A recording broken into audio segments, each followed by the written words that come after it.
We're glad to have you back. You're still watching Arise Prime Time, where we offer perspectives on the news and talking points of the day. I am Ndi Amuko. It has been a busy and sometimes controversial year for the Senate. The chamber made headlines internationally when it approved President Tinubu's request to deploy troops to Benin Republic to help quell an attempted coup. Domestically, the Senate was at the center of debates over budget rollovers, fiscal oversight, and economic reforms, questioning how public funds are spent. The year also saw internal disputes and high-profile suspensions, including, of course, the case of Senator Natasha Akpoti-Uduaghan, sparking discussions about ethics, accountability, and gender representation in the National Assembly. As 2025 ends or winds down, the Senate enters the new year under scrutiny, with Nigerians watching to see whether it can translate debates and promises into tangible results for the country. I'm now joined by the chairman of the Senate Committee on Media and Publicity, Senator Yemi Adaramodu. Glad to have you joining us, Senator. That's very fine. Thank you. Good evening, my dear brother. And good evening to Nigerians. Good evening to you. My fellow compatriots and patriots too. Wonderful. Yeah. In 2024, Nigeria ran 3 budgets. Currently, the government is implementing 2. Senator Goje says this practice of implementing multiple budgets in a single year is unacceptable to Nigerians. Of course, there are representatives, as it were. The question is, why is this coming now? Why hasn't this issue been tackled before? And the Senate must have known this since. So the questions I'm asking is it possible that Senate didn't get what it wanted for raising, and that's why it's raising this issue? Is that why? No. And then, of course, how do you intend to stop it, which is the most important thing? Yes, it's already at a stoppage level now. Thank you very much for that very pertinent question and observation. Yes, 2023, when the current government, the executive government of President Bola Ahmed Tinubu, and even our own 10th Senate and the 10th National Assembly, by the way, came into being, the budget had already been done earlier before. And you know that 2022 will be the year that 2023 budget would have been presented by the outgone government of late President Muhammadu Buhari.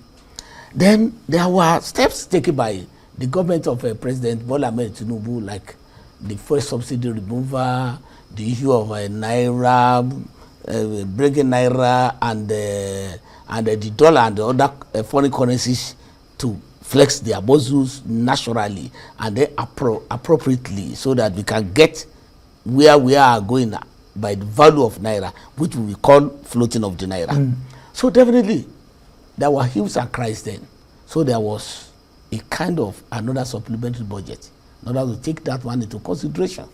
Then we were calling it palliatives for Nigerians. That, okay, if you have taken biscuit from a child, definitely you have to give that child an akara, or you give that child something that is going to savour instead of having biscuit. So that was when supplementary budget came, and then supplementary budget of 2023 came, and then the 2024 budget came, and then by December of that year, that was 2023, so that budget was done. So we now said, yes, from the beginning, not only now, not 2 years ago, not 3 years ago, there had been abandoned projects, there have been budgets being not fulfilled to 100%.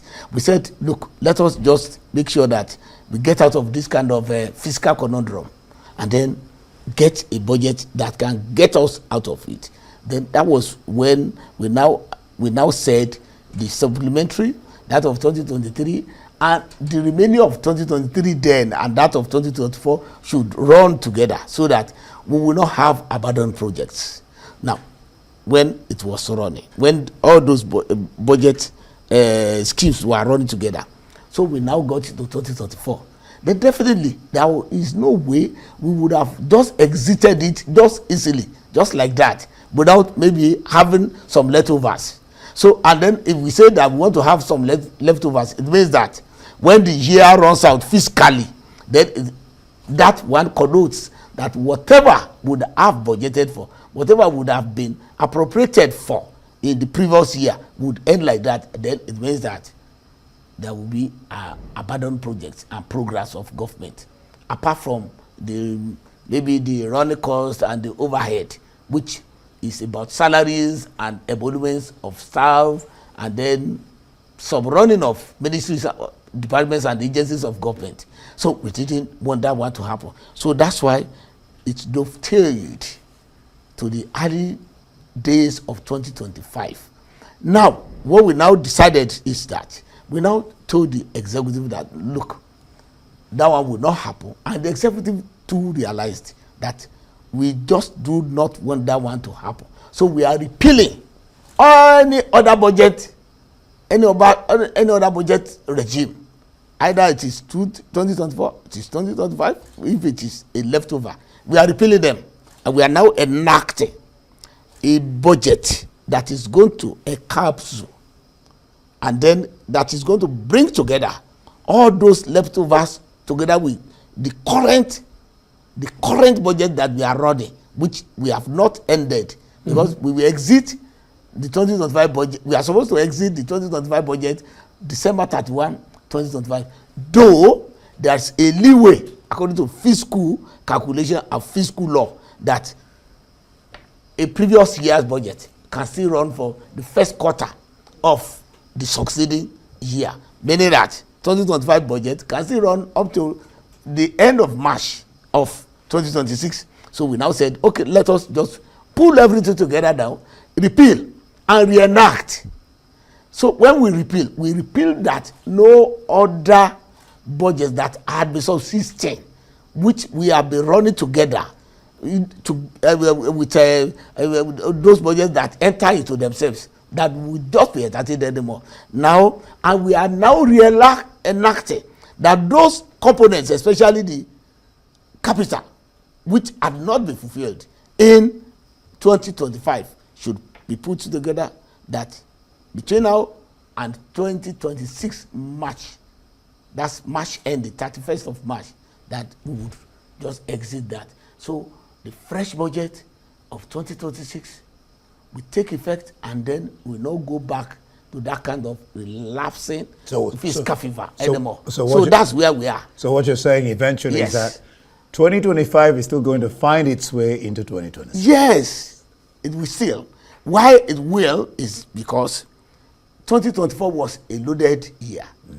Then definitely the load of 2024 was too heavy for that 2024 to carry. So it now dovetailed into 2025.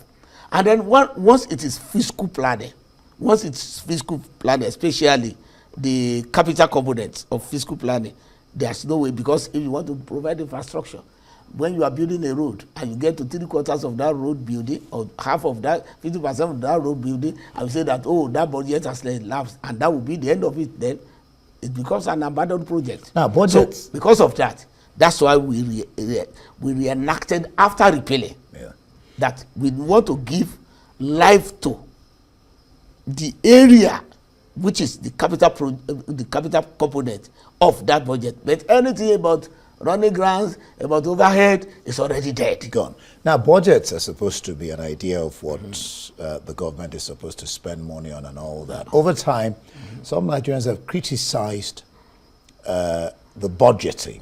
You know, the Senate itself is saying here that the government presents what they call unrealizable proposals that has led to this non-budget implementation. So does it then mean that the executive has been what some could call playing to the gallery, with Senate turning a blind eye until now? Because the Senate is saying unrealizable. My brother, let me tell you something. When we see budget, it's like proposal. Yeah, that's what propositions, thinking, at times speculative, that, oh, if we have this, this is what we are going to do. So once we realize that one in budget making, definitely there's no item on any budget that we call unrealizable. Because one, based on experience, the government will say this is the revenue that we have been getting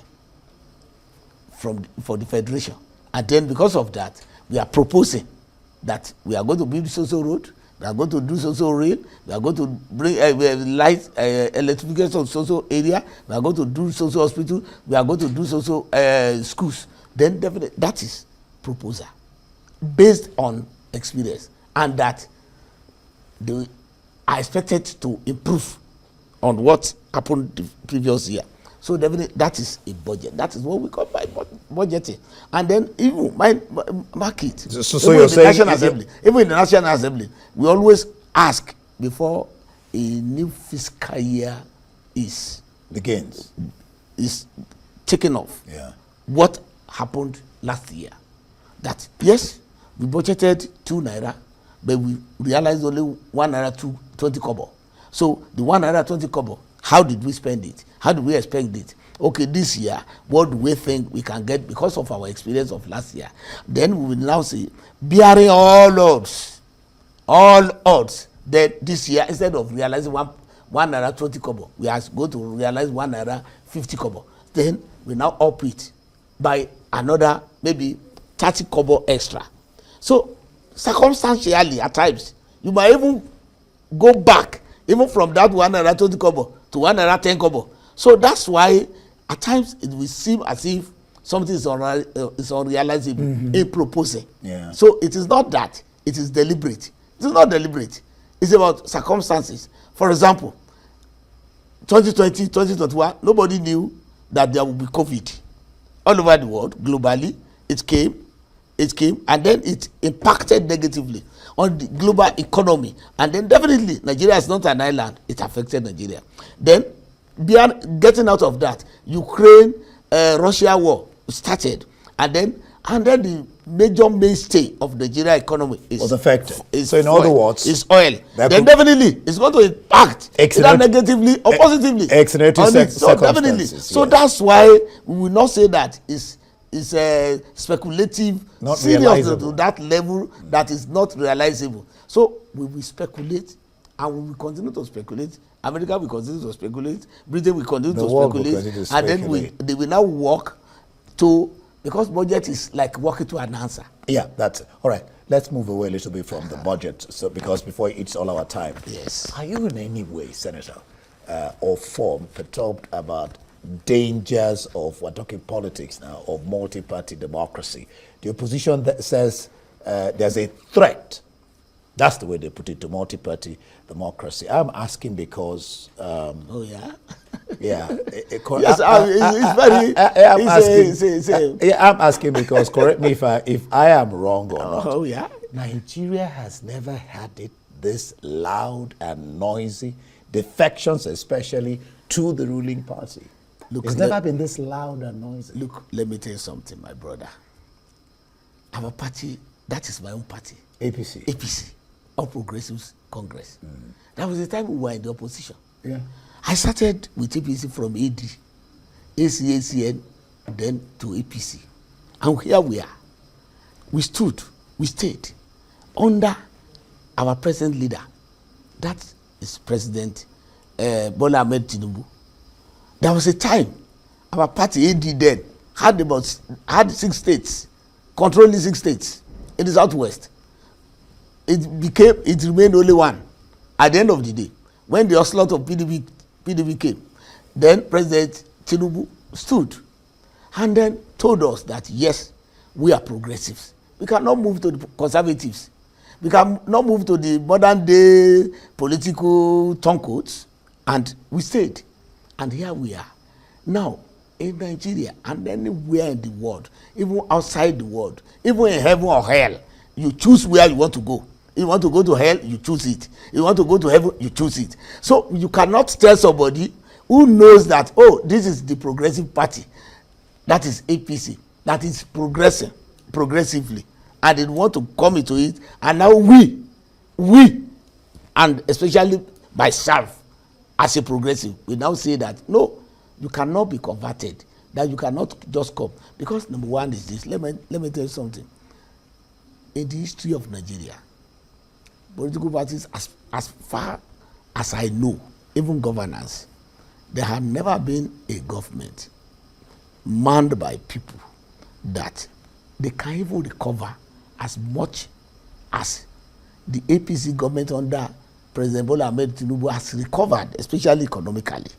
Because there was a time when we were even using almost all we had to service debts.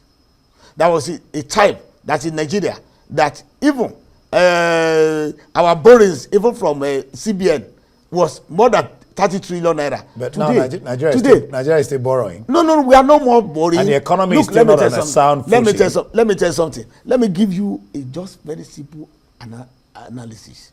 If you are a farmer, you understand that, and you have 203 heaps of yam in your farm, and you now want to increase to 300 or 400, and now you have now harvested 200, and your children must eat part of that 200, and you now go to take some yard settings from somebody else to make up it, if you know that it's not going to be very economically excruciating to you to even pay back.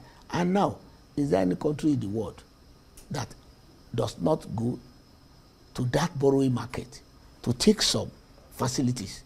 And it depends on what you are taking the facilities for. So if you are taking facilities to develop, if you are taking facilities that is going to impact on the indices of within your economy. Okay, for example, for the first time in the history of Nigeria, we are now having downward trend in the inflationary rate in Nigeria. It's not reflecting in the pockets of the people. But let's now, move let me tell you forward. something. Let's move by this forward. time last year, because we are the ones that deal with the people. Last year, yes, let me tell you something. Last year, December, when I wanted to give my constituents something just to appreciate them for Christmas, I knew how much I bought a bag of rice. It was 103,000 naira. But today, I am buying the same at 51, 52. So are you now telling me that there have never been changes? Are you telling me? And for the first time in the history of Nigeria, people can now just say they want to go to the exchange market and buy dollar at so amount, and then that within 1 week, 2 weeks, 3 weeks, 1 month, that it will remain the same, because it is not that it is still very high. But yes, let's either it is high or it is not high. Senator, when you are not sure of yourself, it is worse than when you are sure of yourself. So you believe, even though you believe we are sure of ourselves now? We are sure of ourselves by knowing how much. You talked about INEC. I want to get on some things before I leave you to run. Okay. You talked about you said you have engaged INEC on electoral reforms and constitutional review. Yeah. And you said soon. Now, some commentators have said that if we get our electoral system right, Nigeria will be able to get the kind of leaders they voted for, aside manipulations and malpractices. Yeah. You know, my brother, democracy is not a destination, it's a process, it's a journey. Wherever, anywhere, where we have human activities and characters, so even when we make laws, so by the time human beings start to become wiser, then there will always be need to rejig and to do one or two things to infuse into laws, like the Electoral Act. When the Electoral Act 2022 was made, people were not even looking at the RF, the area, and some areas. There was a time that when somebody did an election, won, and he could not be sworn in, then anybody can just come and become the governor or whatever. But the law is no more like that anymore because of our experience. Because experience will lead to the kind of the law that you are going to make. So because of our experience now, so we have made a lot of changes, a lot of innovations in the Electoral Act. And then by the time the new Electoral Act that we are making will come out next year, very early next year, because we know that by next year, INEC must just publish the issue of election for 2027. So then we are just we are obviously not oblivious of that. Now when that one is out, you see the amendments. Changes. Okay. Likewise, the Constitution. Yeah. All right. We can't end this program. Two things I want you to discuss now very quickly. Yeah. The other day, I think it was recently, I mean, people have said that's when Senate came to its lowest moment. Where? The question how? Of what you doing? How? When? Well, how? Well, that's what. How? I'm just saying. How? It's how? for you to tell. The Senate is not a graveyard. Oh, okay, hold on. It's not a grave. It's not a cemetery. Well, there must be noise. People must talk.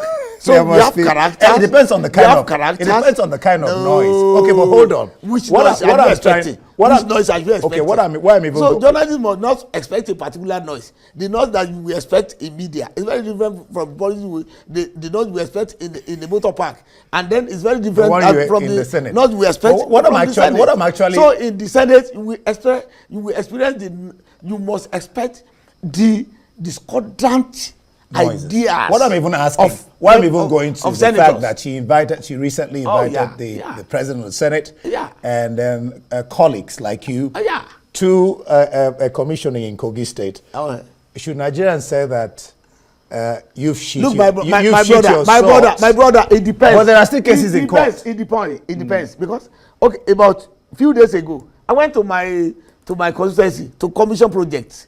I did not call senators to come there because all other senators are doing the human jobs in their own constituencies. I went there. I did not invite anybody. So because anybody who wants to invite people to his or her constituency for project launching, maybe to create some content. Are you saying that the war is still on? Maybe to create some content. That person, it depends on your approach to issues. It depends on how that person wants it. But some of the cases are still on. Senators have been commissioning projects. Have just returned 2 days ago from my constituency. You can ask. But you have not answered what I want to get from you. And I did not put it in the public space. So it's for my constituents to appreciate me. Fine. Look, if I do anything for my constituency, it is not for Gwagwalada constituents to come and can you tell Nigerians that the quarrel or the rift or the conflict between the Senate, between the president and Adaramodu is settled? Which president? No, there had never been any rift between the president of the Senate and my dear sister. So there was a problem about the interpretation of his interpretation and observance or non-observance of the rule of the Senate. You know, we have our rules. We are not. It's not a barbarian. It's not a motor park. It's not a motor park place. It's not a Babel. It's not an house of Babel. It's not a place that we have cacophones and the discordant views and of anybody. You know, we have laws. I just have 2 minutes. I can't let you go without talking about this. Since we have laws, so anybody that doesn't adhere to that cannot just take it to be between him or her and the leadership of the Senate. So it is about us. It's not about Akpabio. It's not about Akpabio and my sister. And that one has even been arrested. So everybody and everything is calm. And everything is going on very well. So I hope the media will not wake up and will not resurrect a very bad death that is now. All right. The question of the question of the list that the president submitted. That will be the last question. So I'll let you go. Some have talked about that list and the question. Which list? The ambassadorial list. Some have talked about that list and this question of bow and go. No, it never happened. It never happened. Okay. It never happened. Then talking about the list. We ask questions from who questions should be asked from. And then if there's any petition from anybody, anyone, then that person should submit it. We do not just act on the impulse. It is not whether we now just look at social media and then because one person says something about another person and we now just bring it as matured assembly and then start banding it around and say it and take it as a petition. No, we told people if you have anything against any nominee of Mr. President, write a petition. Bring it, write a petition. All right, we'll leave it there. And then the screening was in the open. The public was there, so anybody can even raise up ease our hands. Right. Even if we tell anybody to bow and go, the public can even raise up the hand and say that this person can bow, but he or she will not go. All right, we'll leave it there. Not even be allowed to even bow, to talk less of going. So definitely, that's it. So what we are saying is that we must not be so sentimental and be romantic with that kind of our own thinking. That this is, it is whatever I think, that should be the national thinking of the chairman of the Senate Committee on Media and Publicity, Senator Yemi Adaramodu. Thank you for your time on Arise Prime Time. The time is very short. Well, that's it for this edition of Arise Prime Time. Do join us again tomorrow from me and the entire team here in Abuja. Goodbye. Thank you for watching.